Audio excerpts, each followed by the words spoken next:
ਵਾਹਿਗੁਰੂ ਜੀ ਕਾ ਖਾਲਸਾ ਵਾਹਿਗੁਰੂ ਜੀ ਕੀ ਫਤਿਹ। ਅੱਜ ਆਪਾਂ ਗੁਰੂ ਗ੍ਰੰਥ ਸਾਹਿਬ ਜੀ ਦੀ ਵਿਲੱਖਣਤਾ ਬਾਰੇ ਗੱਲ ਕਰਾਂਗੇ। ਇਹਦੇ ਵਿੱਚ ਆਪਾਂ ਸਭ ਤੋਂ ਪਹਿਲਾਂ ਦੇਖਦੇ ਹਾਂ ਸੰਪਾਦਨਾ। ਗੁਰੂ ਗ੍ਰੰਥ ਸਾਹਿਬ ਜੀ ਦੀ ਸੰਪਾਦਨਾ ਗੁਰੂ ਅਰਜਨ ਦੇਵ ਜੀ ਨੇ 1621 ਈਸਵੀ ਤੋਂ ਲੈ ਕੇ 1604 ਈਸਵੀ ਤੱਕ ਜਿਹੜਾ ਬਾਣੀ ਦੇ ਸੰਪਾਦਨ ਦਾ ਕਾਰਜ ਕਰਵਾਇਆ ਸੀ। ਤੇ ਮਹਾਨ ਕਾਰਜ ਵਿੱਚ ਜਿਹੜੇ ਲਿਖਣ ਦੀ ਸੇਵਾ ਉਹ ਭਾਈ ਗੁਰਦਾਸ ਜੀ ਨੇ ਕੀਤੀ ਸੀ। ਤੇ 1604 ਈਸਵੀ ਵਿੱਚ ਜਿਹੜੀ ਲਿਖਣ ਦਾ ਕੰਮ ਹੈ ਜਿਹੜਾ ਸੰਪੂਰਨ ਹੋਇਆ ਸੀ।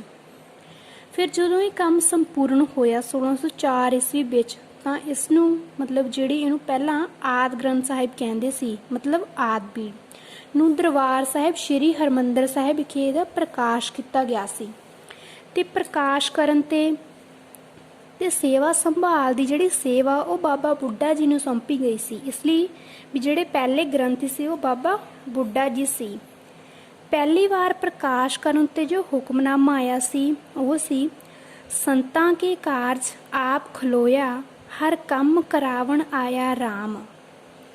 ਇਸ ਤੋਂ ਬਾਅਦ ਹੁਣ ਆਪਾਂ ਜੇ ਗੁਰੂ ਗ੍ਰੰਥ ਸਾਹਿਬ ਜੀ ਦੇ ਸੰਕਲਨ ਦੀ ਗੱਲ ਕਰੀਏ ਤਾਂ ਪਹਿਲਾਂ ਦੇਖਦੇ ਹਾਂ ਵੀ ਸੰਕਲਨ ਤੋਂ ਭਾਵ ਹੁੰਦਾ ਜਿਵੇਂ ਕੁਝ ਵੀ ਇਕੱਠਾ ਕਰਨਾ, ਉਹਦੀ ਸਾਂਭ ਸੰਭਾਲ ਕਰਨੀ ਤੇ ਜਿਹੜੀ ਉਹ ਚੀਜ਼ ਹੈ ਉਹਦੇ ਵਿੱਚ ਕੁਝ ਹੋਰ ਨਵਾਂ ਐਡ ਕਰਨਾ।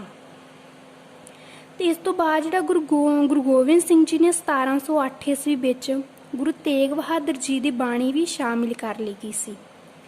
ਤੇ ਗੁਰੂ ਗੋਬਿੰਦ ਸਿੰਘ ਜੀ ਨੇ 1708 ਈਸਵੀ ਵਿੱਚ ਆਪਣੇ ਜੋਤੀ ਜੋਤ ਸਮਾਉਣ ਤੋਂ ਪਹਿਲਾਂ ਗੁਰੂ ਗ੍ਰੰਥ ਸਾਹਿਬ ਜੀ ਨੂੰ ਗੁਰੂ ਦਾ ਦਰਜਾ ਦਿੱਤਾ ਸੀ ਤੇ ਸਾਰੇ ਸਿੱਖਾਂ ਨੂੰ ਹੁਕਮ ਦਿੱਤਾ ਸੀ ਕਿ ਸਭ ਸਿੱਖਣ ਕੋ ਹੁਕਮ ਹੈ ਗੁਰੂ ਮਾਨਿਓ ਗ੍ਰੰਥ। ਗੁਰੂ ਜੀ ਨੇ ਕਿਹਾ ਸੀ ਕਿ ਅੱਜ ਤੋਂ ਬਾਅਦ ਕੋਈ ਵੀ ਦੇਹਧਾਰੀ ਸਿੱਖ ਗੁਰੂ ਨਹੀਂ ਹੋਵੇਗਾ, ਸਿਰਫ ਸ਼ਬਦ ਗੁਰੂ ਹੀ ਸਾਡੇ ਗੁਰੂ ਹੋਣਗੇ। ਹੁਣ ਜਿਵੇਂ ਆਪਾਂ ਪਹਿਲਾਂ ਸੰਪਾਦਨ ਦੀ ਗੱਲ ਕੀਤੀ ਹੈ ਵੀ ਜਿਵੇਂ ਗੁਰੂ ਅਰਜਨ ਦੇਵ ਜੀ ਨੇ 1601 ਈਸਵੀ ਤੋਂ ਲੈ ਕੇ 1604 ਈਸਵੀ ਤੱਕ ਸੰਪਾਦਨ ਦਾ ਕੰਮ ਪੂਰਨ ਕਰਵਾਇਆ ਸੀ।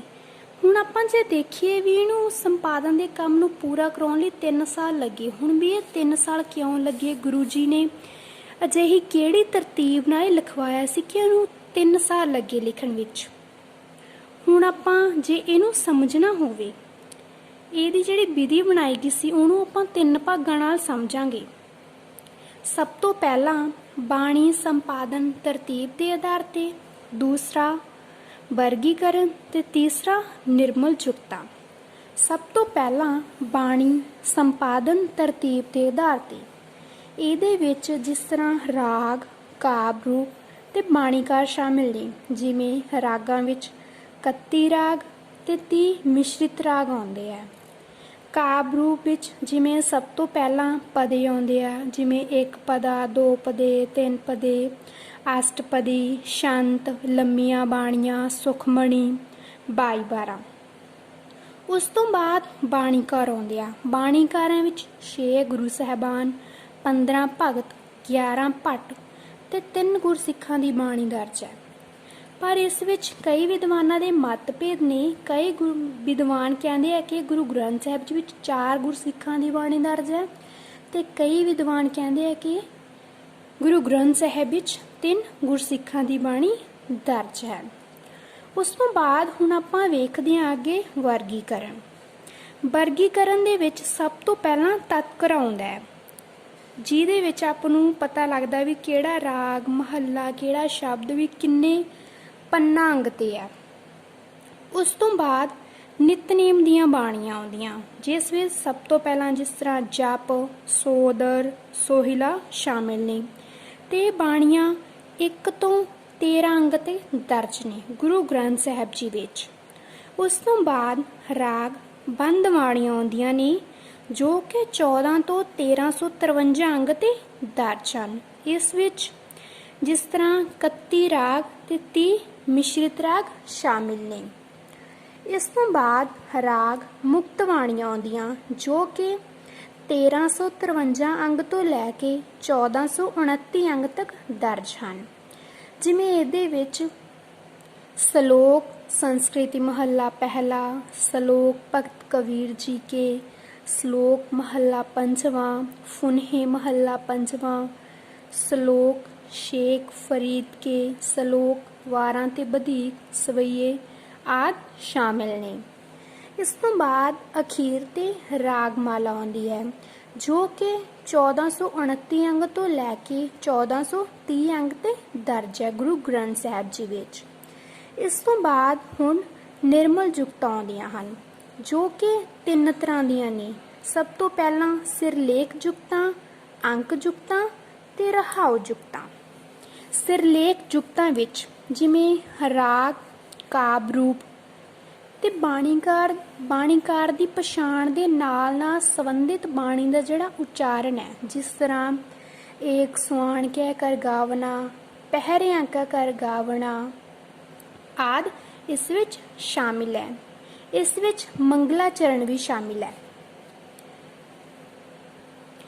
ਮੰਗਲਾਚਰਨ ਦੇ ਆਪਾਂ ਨੂੰ 4 ਪ੍ਰਕਾਰ ਮਿਲਦੇ ਨੇ ਗੁਰੂ ਗ੍ਰੰਥ ਸਾਹਿਬ ਜੀ ਵਿੱਚ।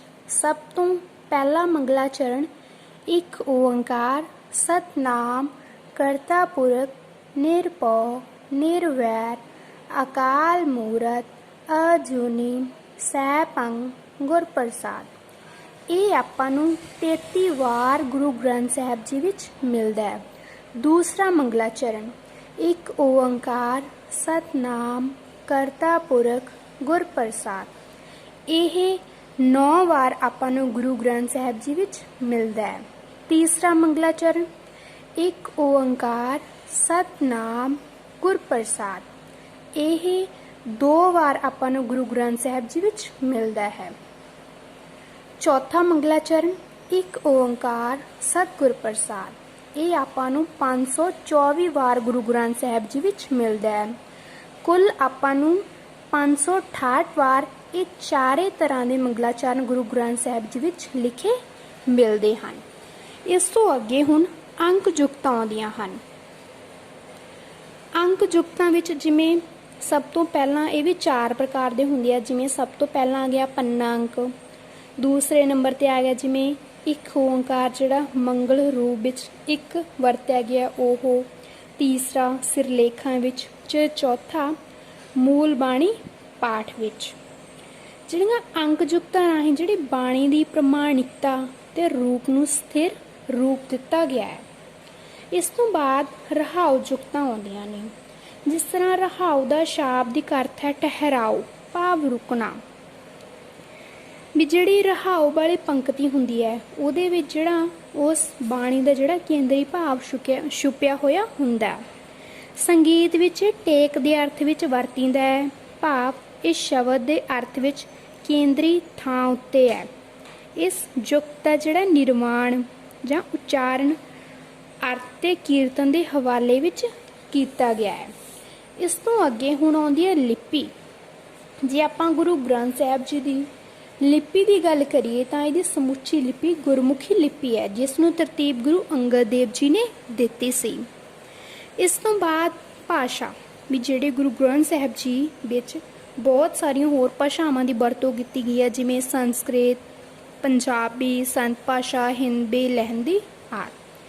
ਇਸ ਤੋਂ ਬਾਅਦ ਹੁਣ ਆਪਾਂ ਵਿਆਕਰਨ ਦੀ ਗੱਲ ਕਰੀਏ ਵੀ ਜੇ ਆਪਾਂ ਗੁਰਬਾਣੀ ਨੂੰ ਸਹੀ ਉਚਾਰਨ ਕਰਨਾ ਹੋਵੇ ਜਾਂ ਵੀ ਕਿਸੇ ਵੀ ਤੁਕ ਜਾਂ ਪੰਕਤੀ ਦੀ ਆਪਾਂ ਵਿਆਖਿਆ ਕਰਨੀ ਹੋਵੇ ਤਾਂ ਉਸ ਨੂੰ ਸਮਝਣ ਲਈ ਸਾਨੂੰ ਸਭ ਤੋਂ ਪਹਿਲਾਂ ਵਿਆਕਰਨ ਨੂੰ ਸਮਝਣਾ ਬਹੁਤ ਜ਼ਰੂਰੀ ਹੈ। ਜਿਵੇਂ ਆਪਾਂ ਇੱਕ ਉਦਾਹਰਨ ਦੇ ਤੌਰ ਤੇ ਸਮਝਦੇ ਹਾਂ, ਇੱਕ ਸ਼ਬਦ ਆਉਂਦਾ ਹੁਕਮ, ਹਾਹੀ ਨੂੰ ਔਂਕੜ ਕੱਕਾ ਮੰਮਾ, ਤੇ ਇੱਕ ਸ਼ਬਦ ਆਉਂਦਾ ਹਾਹੀ ਨੂੰ ਔਂਕੜ ਕੱਕਾ ਮੰਮੇ ਨੂੰ ਔਂਕੜ।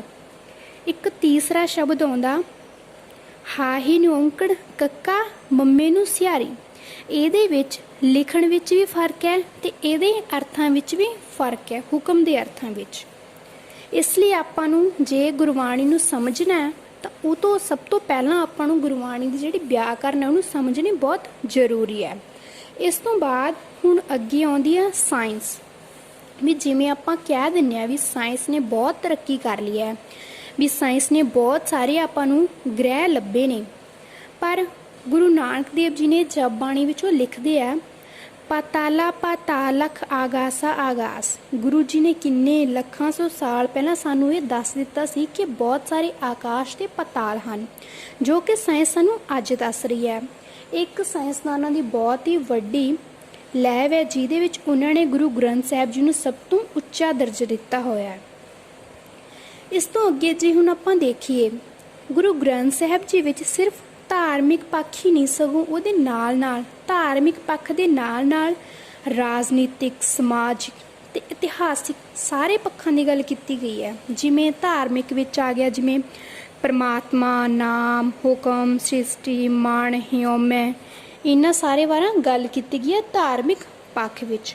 ਉਸ ਤੋਂ ਬਾਅਦ ਆਉਂਦਾ ਰਾਜਨੀਤਿਕ ਪੱਖ, ਜਿਵੇਂ ਹੋ ਗਿਆ ਰਾਜਨੀਤਿਕ ਪੱਖ ਵਿੱਚ ਮੀਰੀ ਪੀਰੀ ਦੀਆਂ 2 ਤਲਵਾਰਾਂ ਗੁਰੂ ਹਰਗੋਬਿੰਦ ਜੀ ਨੇ ਧਾਰਨ ਕੀਤੀਆਂ ਸੀ। ਉਸ ਤੋਂ ਬਾਅਦ ਸਮਾਜਿਕ ਪੱਖ ਵਿੱਚ, ਜਿਵੇਂ ਮਤਲਬ ਸਮਾਜ ਵਿੱਚ ਜਿਹੜੇ ਇਸਤਰੀ ਨੂੰ ਮਾੜਾ ਸਮਝਿਆ ਜਾਂਦਾ ਸੀ, ਪਰ ਗੁਰੂ ਨਾਨਕ ਦੇਵ ਜੀ ਨੇ ਕਿਹਾ ਸੀ ਸੋ ਕਿਉ ਮੰਦਾ ਆਖੀਐ ਜਿਤ ਜੰਮੈ ਰਾਜਾਨ, ਵੀ ਉਸ ਇਸਤਰੀ ਨੂੰ ਸਾਨੂੰ ਮਾੜਾ ਕਹਿਣ ਦਾ ਕੋਈ ਅਧਿਕਾਰ ਨਹੀਂ ਜੋ ਕਿ ਰਾਜੇ ਮਹਾਰਾਜਿਆਂ ਨੂੰ ਜਨਮ ਦਿੰਦੀ ਹੈ, ਅਸੀਂ ਉਹਨੂੰ ਮਾੜਾ ਬੁਰਾ ਨਹੀਂ ਕਹਿ ਸਕਦੇ। ਤੇ ਗੁਰਬਾਣੀ ਪ੍ਰਕਿਰਤੀ ਵਿੱਚ ਧਰਮ, ਦਰਸ਼ਨ, ਕਾਵਿ ਤੇ ਸੰਗੀਤ ਦਾ ਜਿਹੜਾ ਅਲੌਕਿਕ ਸੁਮੇਲ ਹੈ। ਹੁਣ ਆਪਾਂ ਦੇਖੀਏ ਵੀ 1 ਤੋਂ ਲੈ ਕੇ 1430 ਅੰਕ ਤੱਕ ਸਿਰਫ 21 ਪਰਮਾਤਮਾ ਅਕਾਲ ਪੁਰਖ ਦੀ ਗੱਲ ਕੀਤੀ ਗਈ ਹੈ, ਜਿਹਨੂੰ ਵੱਖ-ਵੱਖ ਧਰਮਾਂ ਵਿੱਚ ਅਲੱਗ-ਅਲੱਗ ਨਾਮ ਦਿੱਤੇ ਗਏ ਆ, ਜਿਵੇਂ ਅੱਲਾ, ਰਾਮ, ਵਾਹਿਗੁਰੂ, ਗॉड। ਉਸ ਤੋਂ ਬਾਅਦ ਸਰਬ ਸਾਂਝੀਵਾਲਤਾ, ਵੀ ਜਿਹੜਾ ਗੁਰੂ ਗ੍ਰੰਥ ਸਾਹਿਬ ਜੀ ਹੈ ਉਹ ਸਰਬ ਸਾਂਝੀਵਾਲਤਾ ਦਾ ਪ੍ਰਤੀਕ ਆ, ਕਿਉਂਕਿ ਇਸ ਵਿੱਚ ਗੁਰੂ ਸਾਹਿਬਾਨਾਂ ਤੋਂ ਇਲਾਵਾ ਭਗਤਾਂ, ਭੱਟਾਂ ਤੇ ਗੁਰਸਿੱਖਾਂ ਦੀ ਬਾਣੀ ਵੀ ਦਰਜ ਹੈ, ਜੋ ਕਿ ਅਲੱਗ-ਅਲੱਗ ਜਾਤਾਂ ਤੇ ਕੁੱਲਾਂ ਨਾਲ ਸੰਬੰਧ ਰੱਖਦੇ ਸੀ।